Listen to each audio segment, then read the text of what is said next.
Après avoir pédalé 13 jours le long de la Vélo Maritime, après avoir parcouru près de 700 km de Lille jusqu'au Mont-Saint-Michel, dans la souffrance, dans la joie, dans l'émerveillement, le voyage ne s'arrête pas là.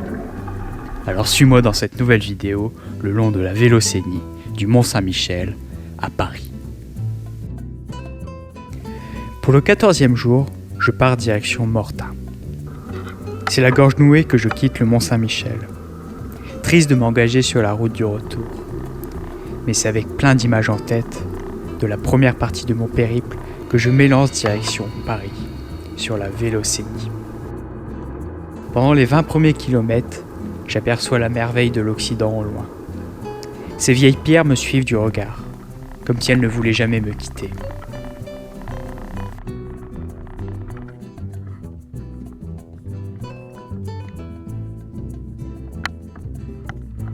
Après la traversée des prés salés jusqu'au Pont-au-Bolt, je quitte la mer en m'engageant sur une voie verte.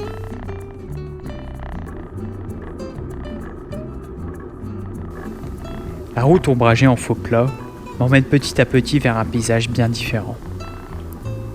Après un petit détour à Saint-Hilaire-des-Harcouët, je finis ma journée par une étape quasi montagnarde.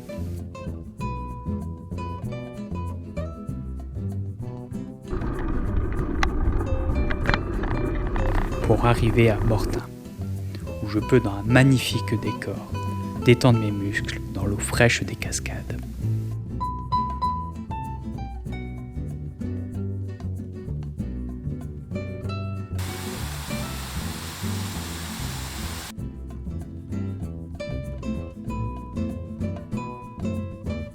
Jour 15. C'est accompagné de 2 voyageurs à vélo rencontrés la veille au camping que je repars direction Bagnoles de l'Orne. Nous roulons tranquille dans la bonne ambiance, sur l'ancienne voie ferrée, nous enfonçant petit à petit dans la campagne normande. Nous arrivons à midi dans la jolie ville fortifiée moyenâgeuse de Domfront, posée sur son rocher, avec sa vue panoramique sur les alentours.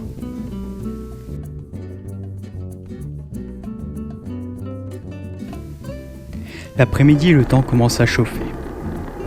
Mais c'est à travers les routes qui se vallonnent que nous continuons notre parcours.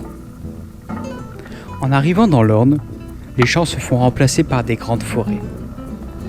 Les rayons du soleil pénétrant subliment les sous-bois. En arrivant dans la ville thermale de Bagnoles de l'Orne, je suis surpris de découvrir, comme sorti de nulle part, une ville très chic, très fleurie, fort agréable. Pour le 16e réveil, la pluie nous accueille et un rayon de soleil nous permet de démonter au sec. Mais la pluie revient aussitôt pour nous accompagner toute la matinée. Dans la campagne de l'Orne, les points d'arrêt sont très rares, mais quand on est trempé, on ne peut pas être plus mouillé. Alors on pédale et on avance. À 11h, quand la première boulangerie-épicerie apparaît à Ligny-à-Orgères, on n'hésite pas une seconde pour aller se réchauffer avec un bon chocolat chaud. Puis enchaîner avec un sandwich en attendant que le soleil prenne place dans le ciel. Nous repartons pour s'arrêter quelques kilomètres plus loin à Carouge pour admirer le château.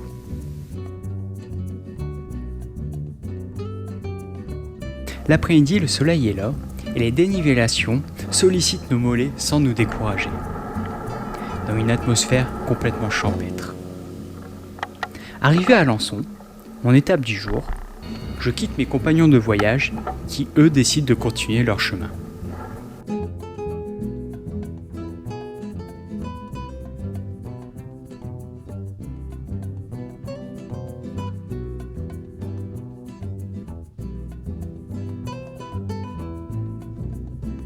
Le 17e jour, je me réveille en forme pour partir direction Nogent-le-Rotrou.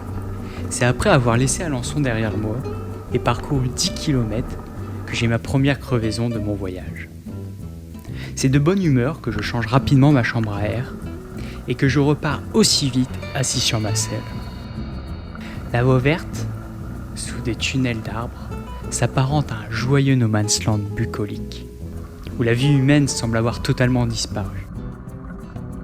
J'enchaîne les kilomètres dans cette atmosphère rurale, et au midi ma pause est assez rapide, à l'ombre d'un arbre. En rentrant de Le Perche, après 80 km, les jambes se font très lourdes et les montées deviennent rudes. Arrivé à Nogent-le-Rotrou, mauvaise surprise, le camping est fermé. Mes anciens compagnons de voyage m'indiquent le camping qu'ils ont trouvé. Je donne donc un dernier coup de pédale qui m'use pour m'approcher des 100 km en une journée afin de les rejoindre. 18e réveil sera accompagné de mes 2 compagnons de voyage. Les jambes sont encore raides de l'effort de la veille. Les premiers kilomètres jusque Thiron-Gardé se font dans la douleur. On y visite la maison de Stéphane Bern, qui est un ancien collège royal entièrement rénové. Nous roulons ensuite dans la campagne du Perche, en voyant de jolis châteaux. Je passe ainsi fièrement la barre des 1000 km dans mon voyage, au milieu de nulle part.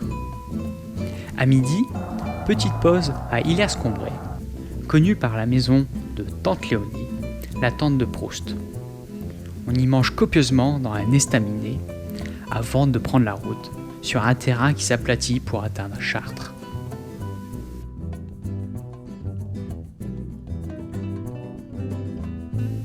On profite de la soirée pour se balader, pour boire et admirer le magnifique mapping dans la ville, et surtout celui sur la cathédrale.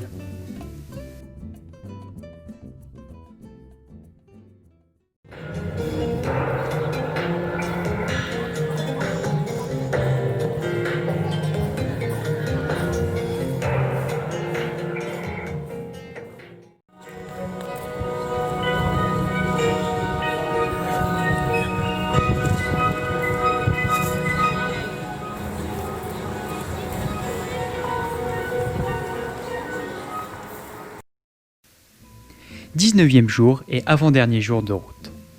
Ça sent la fin du voyage et la région parisienne qui se rapproche. Direction Coignières, où mes compagnons de route m'invitent à dormir chez eux pour ce soir. On remballe nos affaires sous la pluie et reprenons la route. Nous roulons comme depuis le début, dans la bonne humeur, avec de la musique en fond. Nous arrivons en fin de matinée à Maintenon, en passant sous l'aqueduc, avant de visiter le château de Madame de Maintenon. Après la visite, nous reprenons la route en s'approchant petit à petit de la région parisienne, avec le décor qui s'urbanise et la circulation qui s'intensifie. 20e et dernier jour. Après avoir dit au revoir à mes hôtes et compagnons de voyage, je reprends mon chemin direction Issy-les-Moulineaux. Après un début compliqué sur une nationale, dans les Yvelines, je retrouve la campagne et la forêt aux portes de Paris. La vallée de la Chevreuse me fait travailler une dernière fois les mollets, mais j'apprécie et savoure mon final de ce voyage. En passant Massy, dans un décor qui s'urbanise, j'aperçois la tour Montparnasse. Je peux donc dire maintenant, haut et fort, j'ai réussi mon 2e défi, d'atteindre Paris à vélo, après avoir parcouru 1180 km.